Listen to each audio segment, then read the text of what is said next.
الحمد لله وكفى وسلام على عباده الذين اصطفى خصوصا على سيد الرسل وخاتم الأنبياء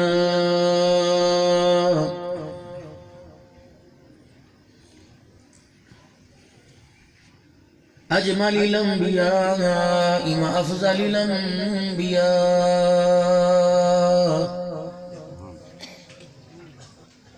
صاحب التاج والمعراج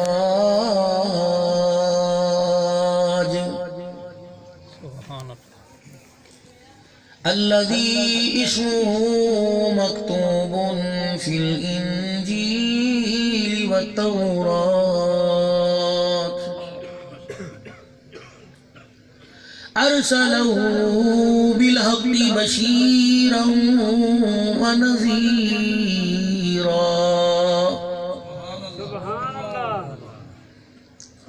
وداعيا إلى الله بإذنه وسراجا منيرا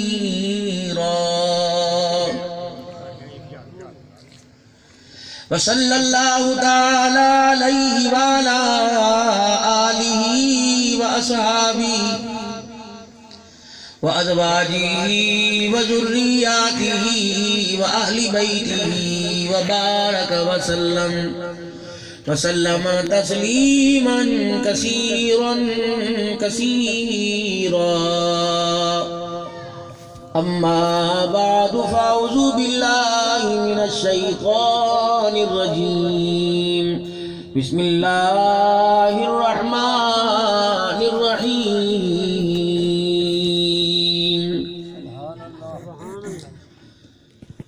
ومن أحسن قولا ممن دعا إلى الله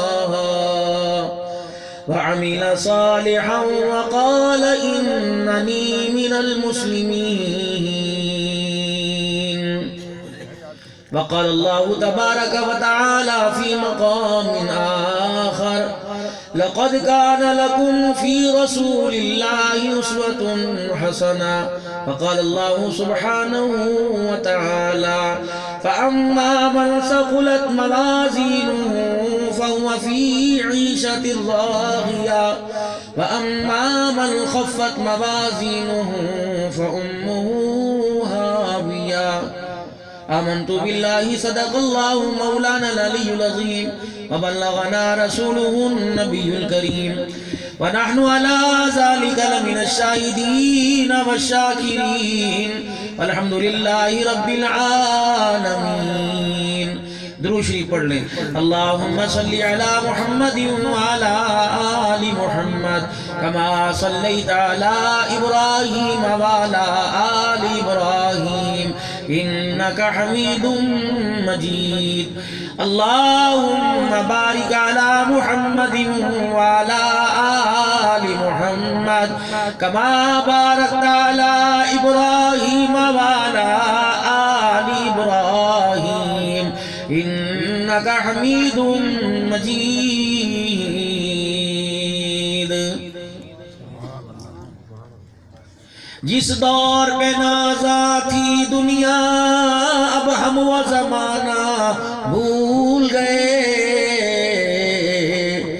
اوروں کو جگانا یاد رہا خود ہوش میں آنا بھول گئے منہ دیکھ لیا ہے آئینے میں پر داغ نہ دیکھا سینے میں جی ایسا لگایا جینے میں مرنے کو مسلمان بھول گئے آذان تو اب بھی ہوتی ہے مسجد کی فضا میں اے انور جس ضرب سے دل ہل جاتے تھے وہ ضرب لگانا بھول گئے نہایت ہی عزت مآب گرامی قدر واجب الاحترام بزرگوں عزیزوں دوستوں شفقت بھرا انداز چہرے پر معصومیت آنکھوں میں حیا وجود میں کردار مصطفیٰ رکھنے والے پورے علاقہ بھر سے آئے ہوئے معزز علماء کرام، اللہ کریم آپ حضرات کا سایہ تا دیر ہمارے سروں پہ سلامت رکھے، اور آپ کی دعاؤں کا سایہ اور دعاؤں کا ساتھ اللہ قبر اور قبر کے بعد میدان محشر میں بھی نصیب فرمائے۔ 24 گھنٹے اللہ کی مخلوق کے بارے میں اچھی امید اور اچھا گمان رکھتے ہو، جب بھی ملاقات کرتے ہو، دنیا دار ہو یا دیندار ہو، اپنے سے مرتبے میں بڑا یا چھوٹا ہو، خندہ پیشانی کے ساتھ جی جناب کہہ کے ملاقات کرتے ہو۔ قیامت کے دن اللہ جل شانہ انہی کلمات کو ان کے اور ہمارے لیے نجات کا ذریعہ بنا لے۔ حاجی قادر بخش صاحب، مولانا محمد نعیم اللہ فاروقی صاحب کی زیر قیادت، یہ ہمارے صاحب دعوت حضرات ہیں جنہوں نے ہمیں دعوت دی، اور بہت ہی الحمدللہ ان کا نرم لہجہ، انداز گفتگو ہمارے ساتھ تو بہت اچھا ہے۔ اللہ کرے ہر ایک کا جو بازار والا لہجہ ہے، دوستانے والا لہجہ ہے، اللہ کرے گھر کے اندر بھی وہ پیار والا لہجہ ہمیں نصیب ہو جائے۔ باہر ایسے گڑ کی ڈلی بنیں گے اور گھر میں جانے کے بعد آگ کا انگارہ بن جائیں گے۔ خدائے پاک کی قسم، اللہ نے ایک بیوی، بچے اور بچی، اس اللہ نے تمہیں امانت دی ہے، اسے امانت ہی سمجھ کر سنبھالنا۔ ان کی بے کراملی کر دی، قیامت کا دن فرشتہ سب سے پہلے پگڑی پر ہاتھ ڈال کے زمین پہ پھینکے گا اور نام اعمال کو یوں لپیٹے گا۔ اللہ کہیں گے اسے تو رکھ یہاں، پہلے بتا قرآن کے سائے میں جسے بیوی بنا کے لایا تھا اس کے حق ادا کر کے آیا ہے کہ نہیں؟ فرشتہ کہے گا یا اللہ یہ حق کیا ادا کرے گا؟ 40 سال پہلے شادی میں 100 روپے حق میں رکھا تھا، 10 بچوں کی ماں بن گئی، روٹی تو دور کی بات، یہ 100 روپے حق میری ادا نہیں کر گیا۔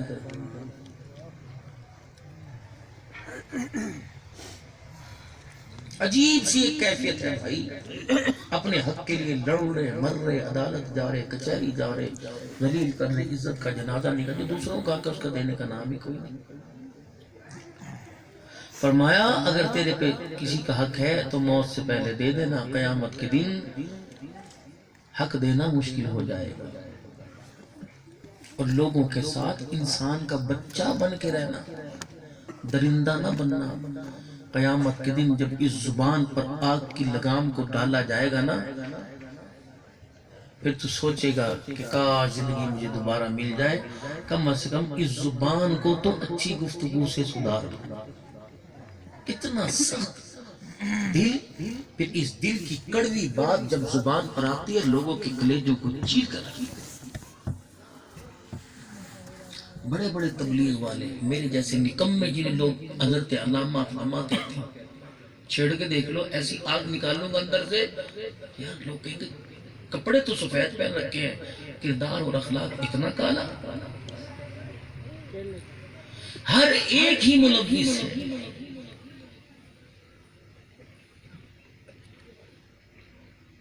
اپنی زبان کے بول کو سدھار لو، اللہ اندر کے وجود اور باہر کے حصے کو اللہ سدھار دے گا۔ حاجی صاحب نے اپنے والدین کے سارے ثواب کے لیے، مدنی خان صاحب کی والدہ محترمہ اور سب ساری امت کو خصوصی دعاؤں میں یاد رکھنا۔ سلمی صاحب مجھے بڑا کہتے تو ان سے میں آپ تاریخ نہیں دیتے، یقین جانو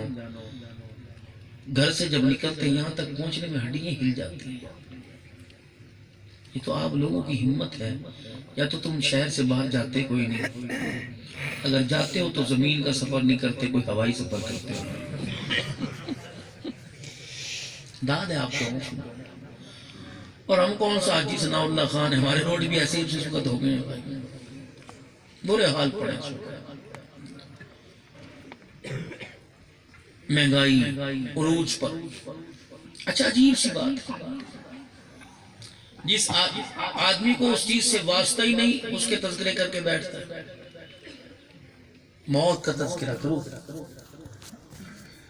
اور اسی لیے ارشاد فرمایا مدنی کریم صلی اللہ تعالی علیہ وسلم نے کہ جب انسان کے دل کے اندر دنیا کی محبت گھر کرنے لگ جائے تو وقتاً فوقتاً جا کر قبرستان میں قبروں کی زیارت کر کے آیا کرے، اور جو کچھ ہو سکے تو وہاں جا کے بیٹھ کے پڑھ کے آیا کرے۔ فرمایا بار بار مٹی کی ڈھیری کو، بار بار قبر کو دیکھو گے، دنیا کا شوق، دنیا کی لذت اللہ اندر سے ختم کر دے گا۔ مکان بنانے کا شوق ہے، گاڑی بنانے کا شوق ہے، قبر بنانے کا کسی کو آج تک شوق ہی نہیں پیدا ہوا۔ مکان بنانے کے لیے راتوں کو کھڑا ہو کے محنت کر رہا ہے، دن میں محنت کر رہا ہے۔ اللہ کی عزت کی قسم جب قبر بنانے کی باری آتی ہے کہتا ہے دیکھا جائے گا، مروں گا تو میرا حساب کتاب میں خود ہی دوں گا، میرے معاملے میں مداخلت کرنے نہ آنا۔ ام المومنین سیدہ عائشہ رضی اللہ تعالیٰ عنہ مدنی کریم صلی اللہ تعالیٰ علیہ وسلم کے پاس بیٹھی ہے۔ رحمت دو عالم صلی اللہ تعالیٰ علیہ وسلم نے میدان معاشر کا ذکر کر دیا اور کہا اے عائشہ جب تک اللہ کا کرم نہ ہوا جنت میں کوئی جا نہیں سکے گا، جب تک اسے نظر رحمت والی نظر سے نہ دیکھا جنت کا دروازہ کوئی نہیں کھلے گا۔ ہم عائشہ رضی اللہ تعالیٰ عنہ حضور کے سامنے مسکرانے لگ گئی، کہنے لگی میں تو اس سے بری ذمہ، میں صدیق کی بیٹی تیری گھر والی ہوں، میں تو اس سے بری ذمہ ہوں۔ اللہ اکبر، کون؟ عائشہ رضی اللہ تعالیٰ عنہ۔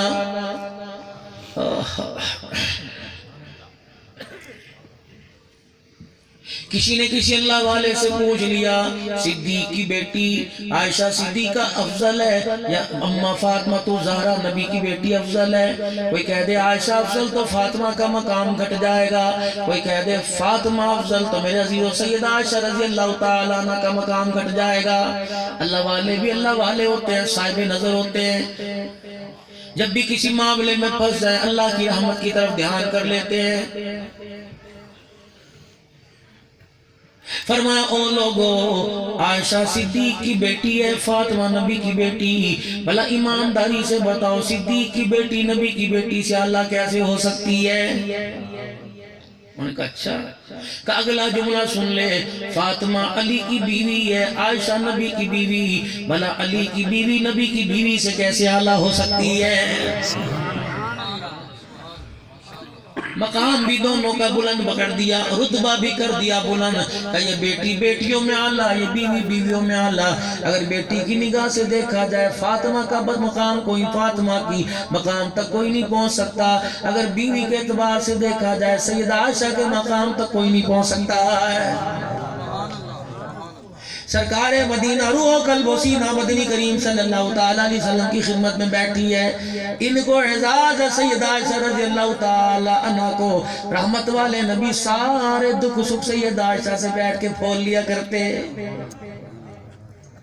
کتنی کرموں والی رحمت دو عالم علیہ السلام کی بیوی جو رحمت دو عالم علیہ السلام کی رازدار بنی، ہجرت کی رات غار سور میں دیکھو تو باغ نبی کی زندگی کا رازدان ہے، حجرہ مبارک میں دیکھو تو سیدہ عائشہ حضور علیہ السلام کی زندگی کی رازدان ہے۔ اللہ اکبر، ایک عورت حضور علیہ السلام کی خدمت میں آئی، آکے کہنے لگی یا رسول اللہ میں نے آپ سے مسئلہ پوچھنا ہے۔ اللہ کے پاک پیغمبر نے مسئلہ بتا دیا، وہ کہنے لگی کملی والے اگر مجھے دوبارہ مسئلہ درپیش آ جائے میں مدینے میں آپ کو نہ پاؤں، حضور نے سیدہ عائشہ کی طرف دیکھ کے مسکرانا شروع کر دیا، فرمایا اگر مدینے میں مجھے نہ پائے گی میری عائشہ کے قدموں میں بیٹھ جانا، میں عائشہ کے سینے کو علم و عمل سے اتنا بھر کے جا رہا ہوں۔ فرمایا زبان عائشہ کی بولے گی، قول سیدہ عائشہ میرا اللہ کا قرآن بیان کرے گی۔ حضور علیہ السلام کے سامنے مسکرا کے کہنے لگی یا اللہ کیا قیامت کا دن ہوگا، میں بھی اللہ کے کرم کے بغیر جنت میں نہیں جا سکتی۔ نبوت کی آنکھوں میں آنسو آ گئے، فرمایا عائشہ اللہ نے اجازت نہ دی، سیدہ عائشہ تو نبی کی بیوی ہو کے بھی جنت میں قدم نہیں رکھ سکتی ہے۔ یا تو اتنے بڑے بڑے میرے عزیز و دعوے کر رہے ہیں میدان معاشر میں دیکھا جائے گا، جو ہوگا میدان معاشر میں دیکھا جائے گا، لے پھر لگا لے اللہ اکبر لگا لے زد، پھر میدان معاشر میں دیکھا جائے گا، پتہ چل جائے گا کون کتنے پانی میں اللہ کے دربار میں آیا، پتہ لگ جائے گا کون کتنی حیثیت کتنی اوقات اللہ کے دربار میں لے کے آیا۔ امام الانبیاء محبوب کبریا مدنی کریم صلی اللہ تعالیٰ علیہ وسلم نے ارشاد فرمایا او لوگو اللہ کے سامنے سے گزرتے ہوئے بچنا، یہ فرمانے علی شان سیدہ عائشہ رضی اللہ عنہ کے سامنے فرمایا، آپ نے فرمایا اے عائشہ قیامت کے دن اللہ کے سامنے سے گزرتے اللہ کی نگاہ سے بچنا، اگر پروردگار عالم نے نظر ڈال لی اور یوں فرما دیا یہاں کھڑی ہو جا، اور یہاں کھڑا ہو جا یا کھڑی ہو جا، اور یہ بات دنیا میں یوں کیسے کہی تھی؟ عائشہ قسم ہے اس رب کی جس کے قبضے میں محمد کی جان ہے، جان چھڑانی اللہ کے دربار میں مشکل ہو جائے گی۔ کہاوت تھی بڑے لوگوں کی، پہلے تول لو پھر